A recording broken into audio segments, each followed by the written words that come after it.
Hi friends, നമസ്കാരം. ഓരോ വ്യക്തിക്കും അവരുടേതായിട്ടുള്ളൊരു ലോകമുണ്ട്. അറിഞ്ഞും അറിയാതെയൊക്കെ അതിനകത്ത് പല ക്രിയേഷൻസും നടക്കുന്നുണ്ട്. എന്ന് വെച്ചാൽ യഥാർത്ഥത്തിലുള്ള ഒരു ലോകമുണ്ട്.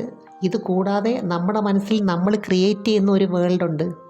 അപ്പോൾ ഇതെങ്ങനെയാണ് നമ്മൾ ക്രിയേറ്റ് ചെയ്ത് വെച്ചിരിക്കുന്നത്, അതനുസരിച്ചിരിക്കും നമ്മുടെ സന്തോഷവും ആത്മവിശ്വാസവും ലൈഫ് സ്റ്റൈലും ഒക്കെ തന്നെ. അപ്പോൾ ആരോഗ്യമുള്ള സ്ത്രീ പുരുഷന്മാരെ സംബന്ധിച്ച് അല്ലെങ്കിൽ ദമ്പതികളെ സംബന്ധിച്ച് അവരുടെ സന്തോഷത്തിനും ആത്മവിശ്വാസത്തിനും ഒക്കെ ചെയ്യേണ്ട പല കാര്യങ്ങളുമുണ്ട്. അപ്പോൾ ഇത് ശരിയായ രീതിയിൽ നടക്കണമെന്നുണ്ടെങ്കിൽ അവർ തമ്മിലുള്ളൊരു കെമിസ്ട്രി കറക്റ്റ് ആയിരിക്കണം. അപ്പം ഞാൻ ഇന്ന് പറയുന്നത് ലൈംഗികതയിൽ ആകർഷണം കൂട്ടാനായിട്ട് പങ്കാളികൾ അറിഞ്ഞിരിക്കേണ്ട കുറച്ച് കാര്യങ്ങളെക്കുറിച്ചാണ്. അതിനു മുമ്പ് ഈ ചാനൽ ആദ്യമായിട്ട് കാണുവാണെങ്കിൽ ഒന്ന് ലൈക്ക് ചെയ്യണം, സബ്സ്ക്രൈബ് ചെയ്യണം, ഷെയർ ചെയ്യണം കേട്ടോ. ഇപ്പം നമ്മുടെ കൂടെ താമസിക്കുന്ന ആർക്കാണെങ്കിലും നമ്മുടെ ആത്മവിശ്വാസത്തെ വർദ്ധിപ്പിക്കാൻ പറ്റും, സന്തോഷത്തെ കൂട്ടാൻ പറ്റും. അതുപോലെ തന്നെ നമ്മുടെ ടെൻഷനെയും കൂട്ടാം, നമ്മുടെ ഉള്ള ആത്മവിശ്വാസത്തെ കുറയ്ക്കാനും പറ്റും. ചുരുക്കി പറഞ്ഞാൽ നമ്മുടെ കൂടെ സ്ഥിരമായിട്ട് താമസിക്കുന്ന ഒരു വ്യക്തിക്ക് നമ്മുടെ ജീവിതത്തെ പോസിറ്റീവായിട്ടും നെഗറ്റീവായിട്ടും ഒക്കെ സ്വാധീനിക്കാൻ പറ്റും. അപ്പം ലൈംഗികതയിൽ ആത്മവിശ്വാസം ഉണ്ടാക്കിയെടുക്കേണ്ടത് രണ്ട് കൂട്ടർക്കും ആവശ്യമാണ്. അപ്പോൾ ഇത് ബൂസ്റ്റപ്പ് ചെയ്യാനായിട്ട് പങ്കാളികൾ ചില കാര്യങ്ങളൊക്കെ അറിഞ്ഞിരിക്കേണ്ടതായിട്ടുണ്ട്. പല ഘട്ടത്തിൽ കൂടിയാണല്ലോ ഇത് പുരോഗമിക്കുന്നത്. അതിനകത്ത് ഏറ്റവും പ്രധാനമാണ് പരസ്പര വിശ്വാസവും ആകർഷണവും. ഇനി ഏത് പുരുഷനാണെങ്കിലും അവൻ ആഗ്രഹിക്കുന്നത് അവൻ്റെ പങ്കാളി അവൻ്റെ മാത്രമായിരിക്കണം, അവനെ മാത്രം സ്നേഹിക്കണം, ആശ്രയിക്കണം, പ്രത്യേകിച്ചും ഈ ഒരു കാര്യത്തിൽ. അതുപോലെ അവനൊരു ആഗ്രഹമുണ്ട്, ചെയ്യുന്ന ദിവസം പങ്കാളിയെ പൂർണ്ണമായിട്ടും തൃപ്തിപ്പെടുത്തണം, അല്ലെങ്കിൽ അവർക്കതൊരു നിരാശയാണ്.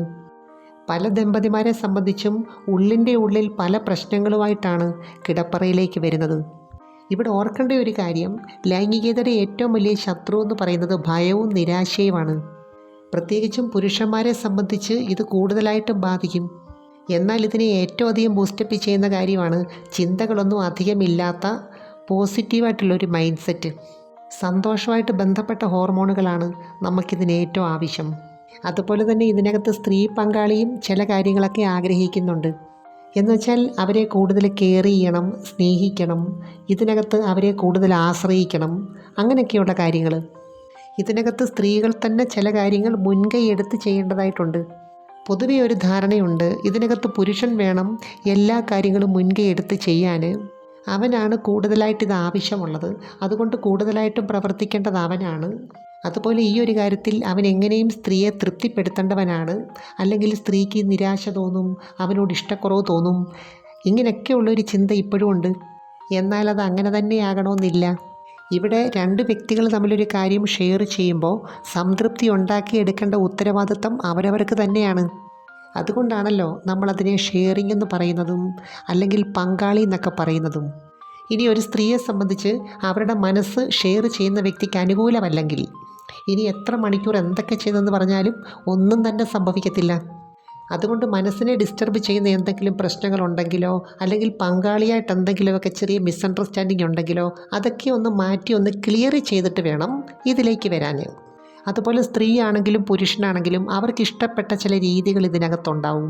അതെന്തൊക്കെയാണെന്ന് രണ്ട് കൂട്ടരും അങ്ങോട്ടും ഇങ്ങോട്ടും മനസ്സിലാക്കിയിരിക്കണം. ഇനി അതേക്കുറിച്ച് അവർ തുറന്ന് പറഞ്ഞില്ലെങ്കിൽ തന്നെ ചില കാര്യങ്ങൾ ചെയ്യുമ്പോഴുള്ള റെസ്പോൺസ്, റിയാക്ഷൻ ഒക്കെ കാണുമ്പോൾ നമുക്ക് മനസ്സിലാക്കാൻ പറ്റും. അതുപോലെ ഈ സമയത്ത് സ്ത്രീ പങ്കാളി സാധാരണയിൽ നിന്നും കുറച്ച് വ്യത്യസ്തമായിട്ട് പെരുമാറുന്നതായിരിക്കും പുരുഷനിഷ്ടം. എന്നുവെച്ചാൽ കൂടുതൽ പുരുഷന്മാരെ സംബന്ധിച്ചും ലൈംഗികതയും സ്നേഹവും രണ്ടും രണ്ടായിട്ടാണ് കാണുന്നത്. എന്നുവെച്ചാൽ സ്നേഹം കൂടിയത് കൊണ്ടോ കൂടുതലായിട്ട് കെയർ ചെയ്തത് കൊണ്ടോ അവർക്ക് ഈ ഒരു രീതിയിൽ ആകർഷണം തോന്നണമെന്നില്ല. എന്നുവെച്ചാൽ പേഴ്സണാലിറ്റി സൂക്ഷിക്കുന്ന, വ്യക്തിത്വം വളർത്തിയെടുക്കുന്നവരോടാണ് പുരുഷന് കൂടുതൽ ആകർഷണം തോന്നുന്നത്. അതുപോലെ സൗന്ദര്യ സംരക്ഷണം, വസ്ത്രധാരണം, ഇതൊക്കെ പ്രധാനപ്പെട്ട കാര്യങ്ങളാണ്. അപ്പോൾ സ്വയം സ്നേഹിക്കുക, സ്വയം ആരോഗ്യവതിയാവുക, സ്വയം സൗന്ദര്യവതിയാവുക, സ്വയം വികാരവതിയാവുക, ഇങ്ങനെയൊക്കെയുള്ള കാര്യങ്ങൾ ആകർഷണം കൂട്ടുന്ന കാര്യമാണ്. അപ്പം ഞാനിവിടെ പറയുന്നത് സ്നേഹമായിട്ട് ബന്ധപ്പെട്ട ആ ഒരു കാര്യമല്ല കേട്ടോ. അത് ഓരോരുത്തരുടെയും വ്യക്തിത്വത്തിനനുസരിച്ച്, സാഹചര്യത്തിനനുസരിച്ച് ഇനിയിപ്പം നിങ്ങൾ എങ്ങനെ ഇരുന്നാലും അവർക്ക് നിങ്ങളോട് സ്നേഹം ഉണ്ടാവും. എന്നാൽ സ്ത്രീകളെ സംബന്ധിച്ച് ലൈംഗികതയും സ്നേഹവും തമ്മിലൊരു ബന്ധമുണ്ട്. എന്നാൽ പുരുഷന് ആകർഷണം തോന്നുന്ന സ്ത്രീയോട് ഒരു പ്രത്യേക സ്നേഹം തോന്നാറുണ്ട്. പൊതുവെ സ്ത്രീകളെ സംബന്ധിച്ച് ഒരു പ്രായം കഴിയുമ്പോൾ അവരുടെ ഷേപ്പ് നഷ്ടപ്പെടുന്നതായിട്ട് കാണുന്നുണ്ട്. അപ്പോൾ ഇഷ്ടപ്പെട്ട മെത്തേഡുകളൊക്കെ ചെയ്യാനായിട്ട് ശരീരം വഴങ്ങണമെന്നുണ്ടെങ്കിൽ അതനുസരിച്ചുള്ള വ്യായാമവും വേണം. എനിവേ നമുക്ക് മറ്റൊരു വീഡിയോയുമായി വീണ്ടും കാണാം. അപ്പോൾ ചാനൽ സബ്സ്ക്രൈബ് ചെയ്യാൻ മറക്കരുത്, ലൈക്ക് ചെയ്യണം, അയക്കാൻ പറ്റുന്ന കൂട്ടുകാർക്കൊന്ന് അയച്ചു കൊടുത്തോ കേട്ടോ. Thanks for watching. See next time. By.